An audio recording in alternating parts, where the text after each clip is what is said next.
Legends and stories have been told throughout the Indian country, and each tribe has their own type of story pertaining to their country. How the possum lost his tail, how the fox became to be the color he is, even the raccoon, how he got the banded stripes on its eyes. How these animals bragged about who can last the longest without drinking water, and she will tell you which ones survive. Some of the other stories that I particularly like is how each animal got its name, like Wakachobed, the big one that goes walk, walk. Right away, that's the great blue heron. And Betty Mae Jumper knows a lot of these stories, and she's going to share them with you, so I hope you will enjoy them. This story is about a rattlesnake and a rabbit. Once at the gathering, while everyone was sitting around talking, they heard old rabbit yelling in the background. "I bet I can do something you can't do," the old man yelled back. "Go on by, we don't want to hear you." But the rabbit's shout won't stop. After a while, one of the men yelled out, "All right, what can you do that we can't do?"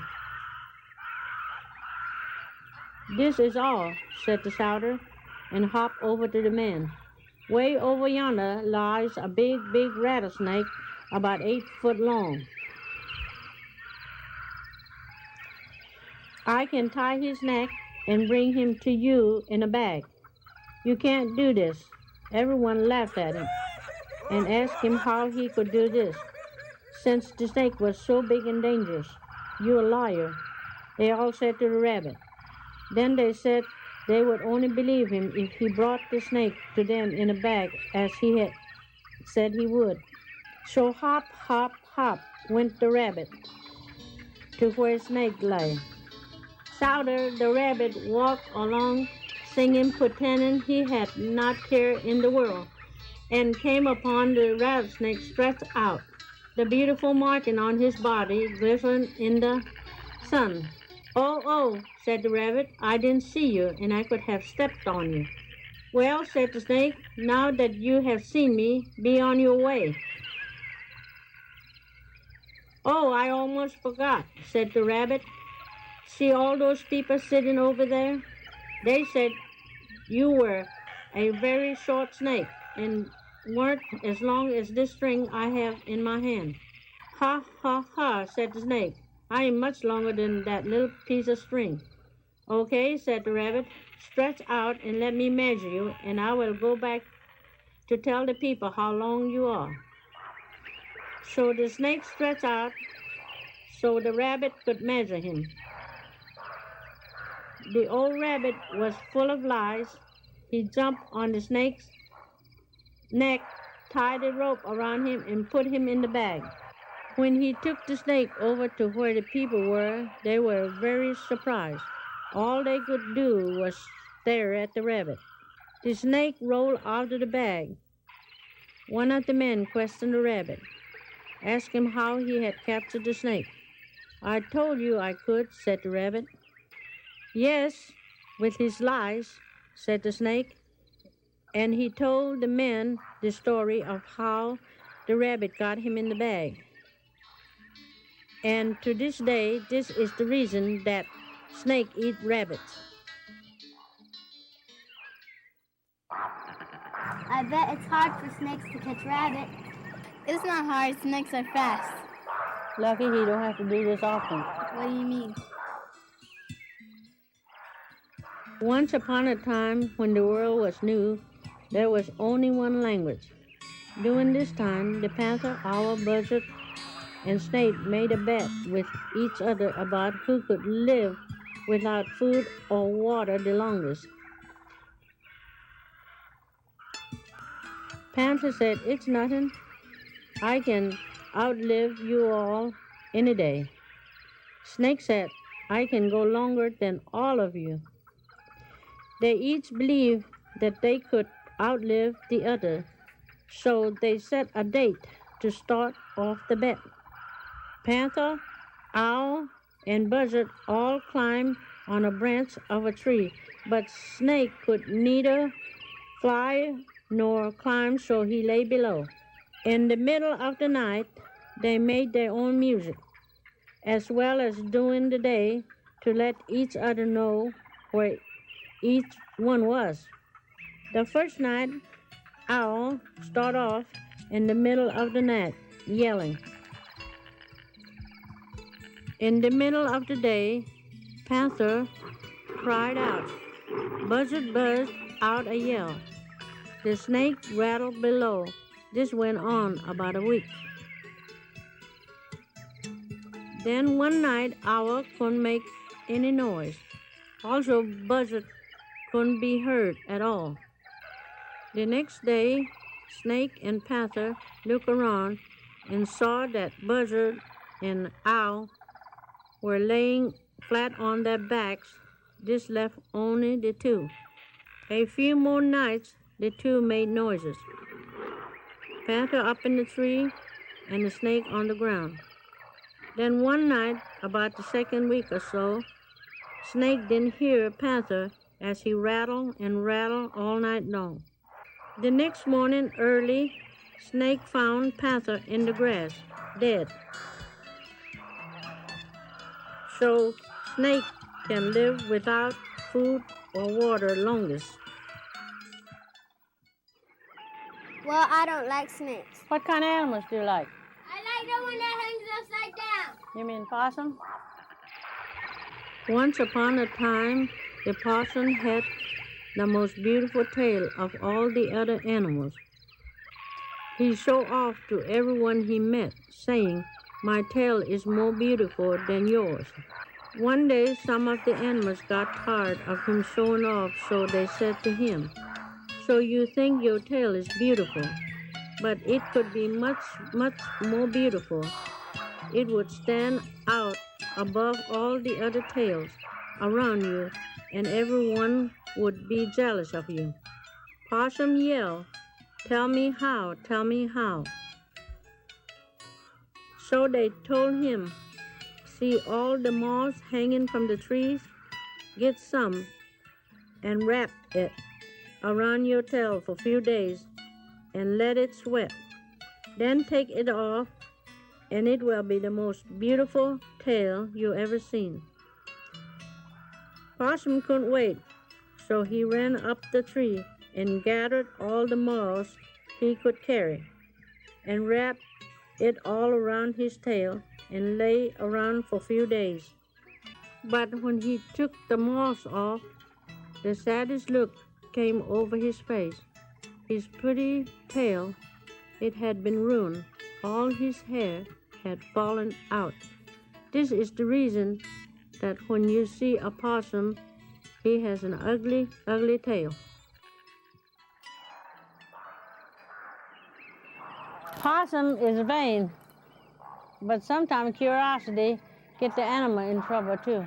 Tell us the story.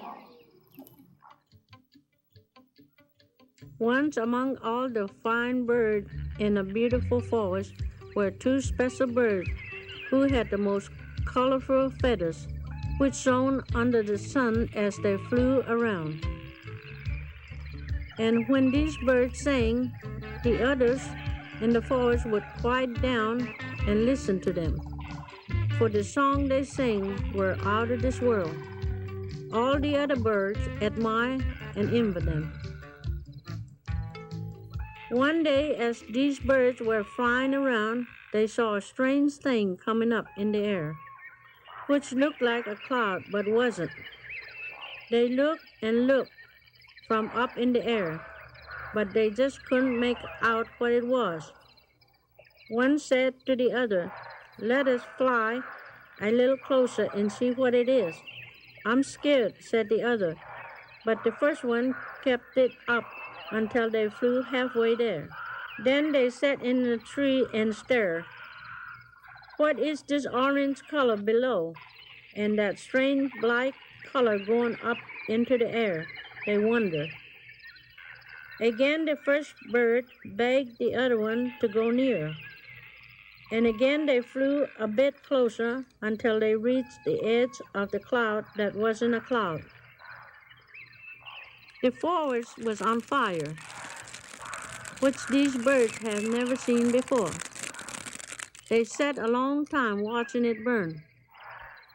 Then again the first bird said, "Let us fly to the black tree and see the burning from the top."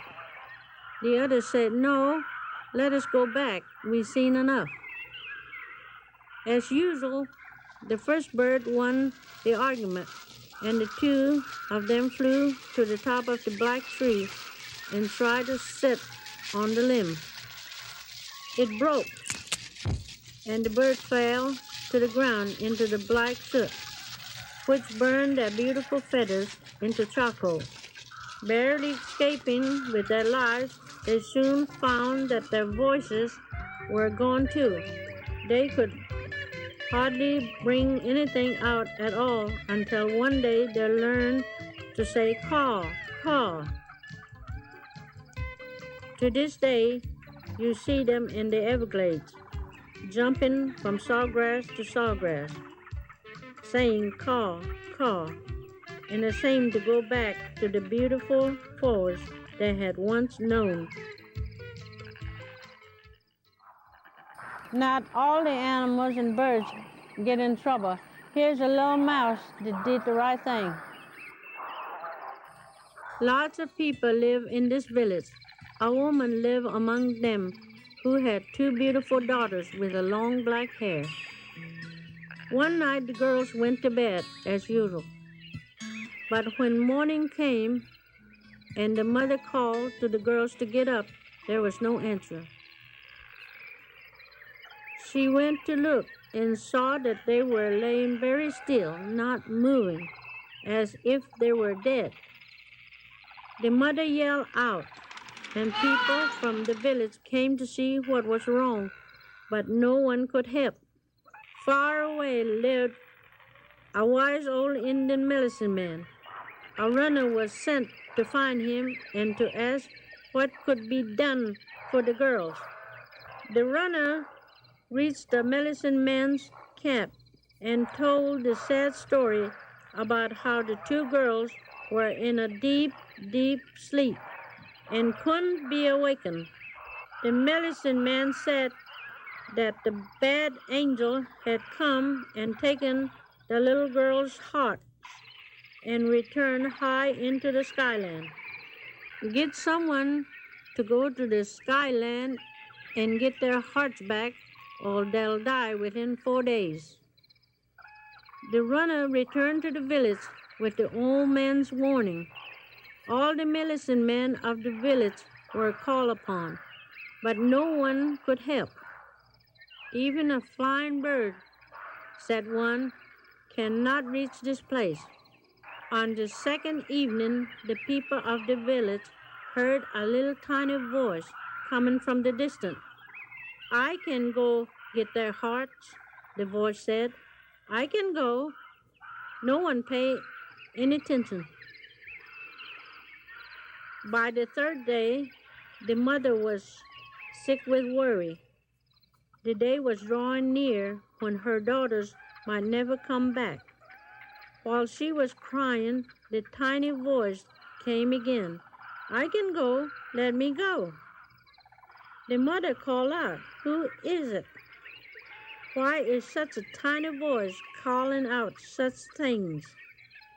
"Don't listen to the voice," the people told her. But again she heard it, this time nearer than before, and again it said, "I can go get the hearts." "Come out," the mother called.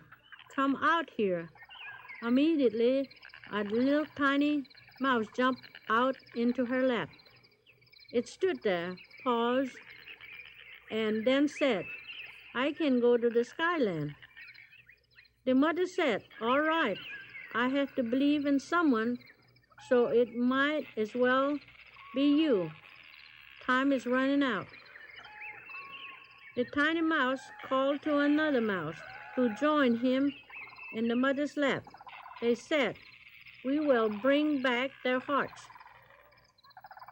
"Go then," the mother said, and the mice jumped over her lap and disappeared. The medicine man asked the mother of the girls, what can they do that all the other wise things of the earth and the air cannot do? We'll see, said the mother. I knew not what to do until these two tiny creatures told me that they could help. The mother went into the bedside of her daughters and sat quietly, crying, thinking, maybe the people are right, but these two little mice came to me and told me they could help. Why would they come to me and lie? No, they can't be lying, she decided. If they don't return before the sun rises, my girls will be gone forever. They can't be lying. The afternoon and the night passed slowly. The mother never slept. All night she waited. It was almost daybreak when she heard in the distance a tiny voice. It was singing. Apiute katina gunsananami sitigosika yo anuste bilulus yakni hopa kisasun hopanak ayak chunustalak chunusundele.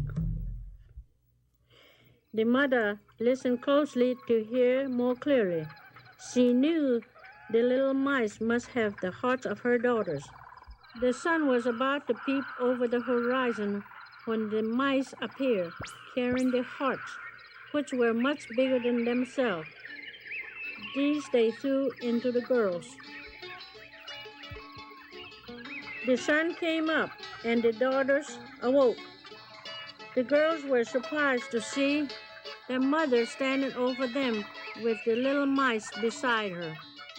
She hugged them and thanked the mice, saying, "Go and rest. Then you can eat the corn hearts in the garden."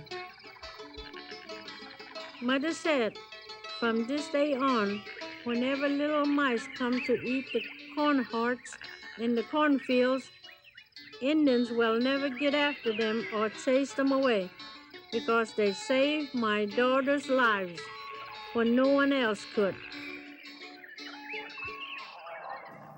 Do we share our corn with the mice? Sure we do.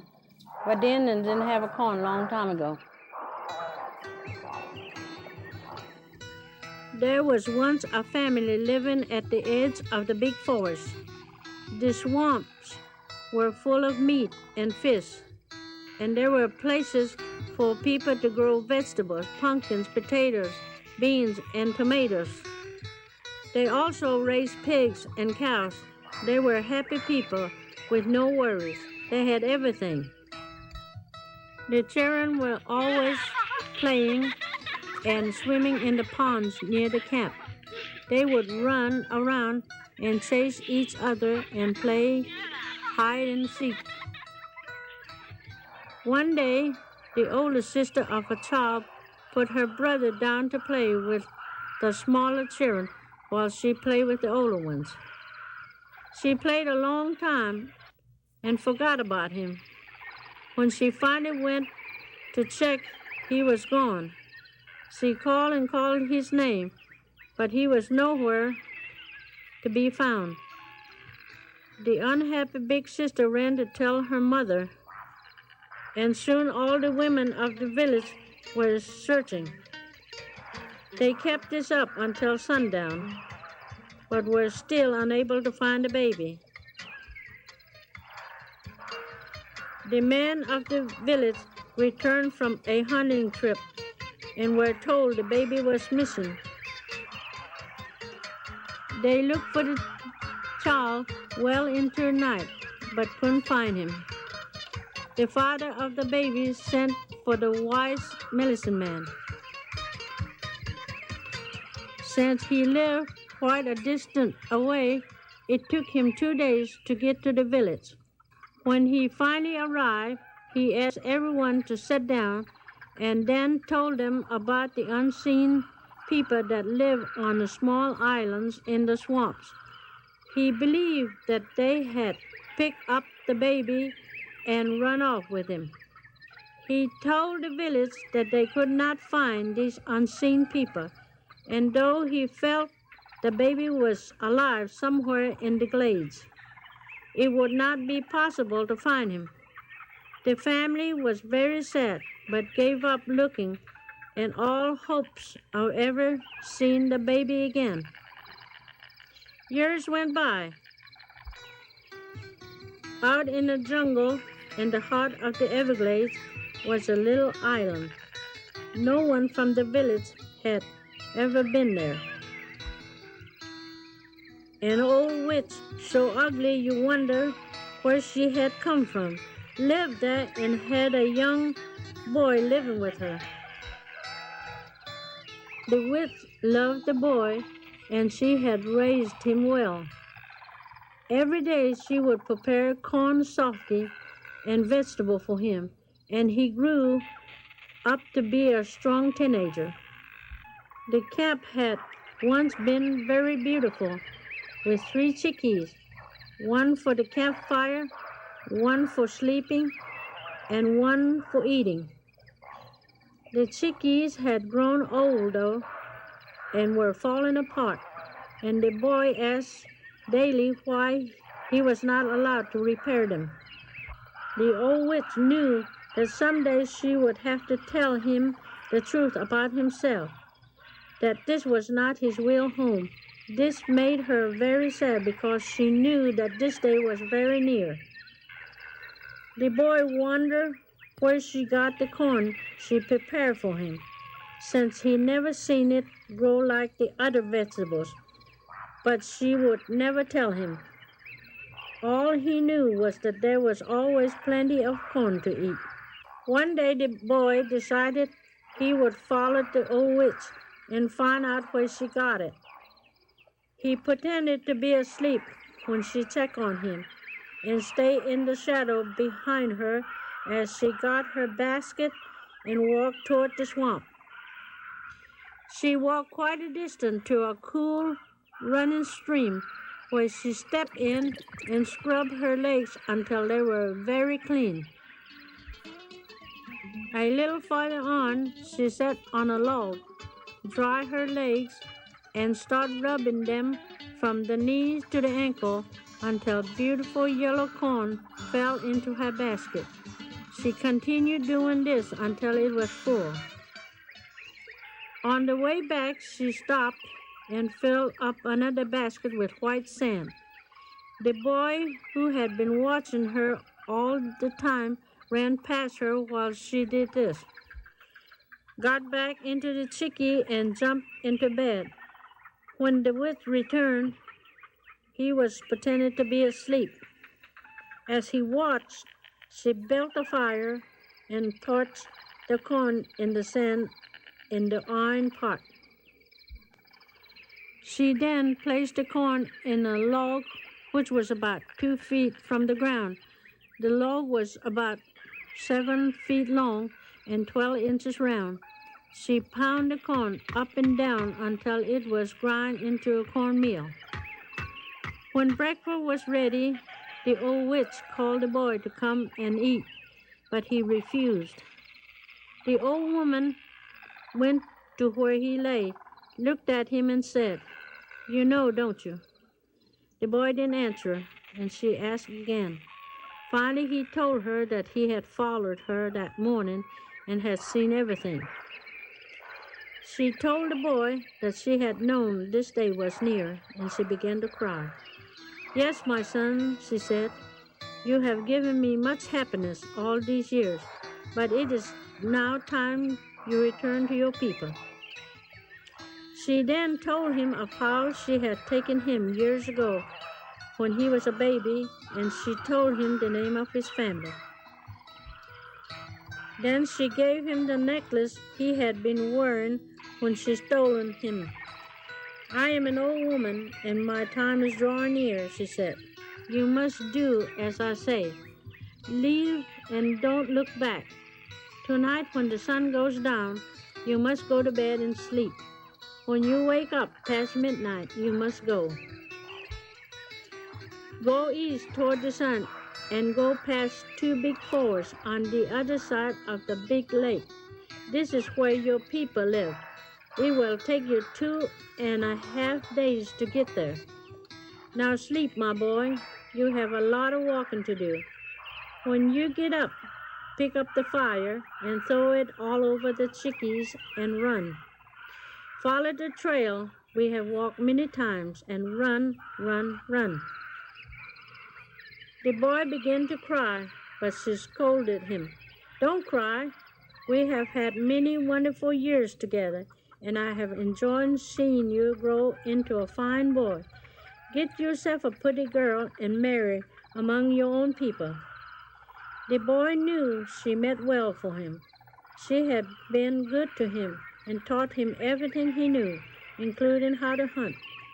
Though it saddened him, he knew he would have to do as she said. Past midnight he got up, his heart heavy, and did as the old woman had told him. He threw the fire on the chickies and started running. He ran until he was very tired, then walked the rest of the night. At daybreak, he passed the first big forest, and by evening, as he neared the second big forest, he was very tired. He knew he was near his village, and he wanted to rest before he saw his people. So he found a big oak tree and climbed up about midway to a large branch that looked like a saddle. He could sleep there without falling out of the tree. At sunrise, he woke with the birds singing around. Climbing down from the tree, he picked berries to eat as he was very hungry. After he found fresh water to drink, he continued on his way. He walked until he reached the big lake, which the old woman had told him about.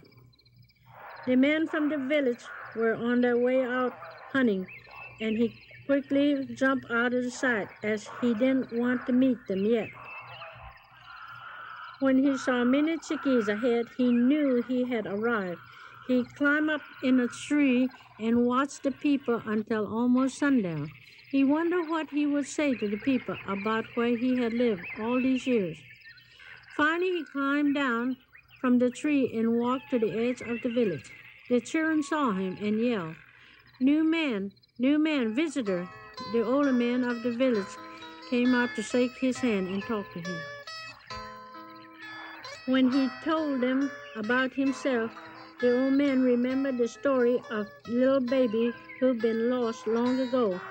The boy then gave one old man the necklace he had been wearing when he disappeared. Yes, cried the man, I know your family. Slowly they walked to the other side of the village. There sat a man and a woman talking. The old man placed the necklace in the woman's hand.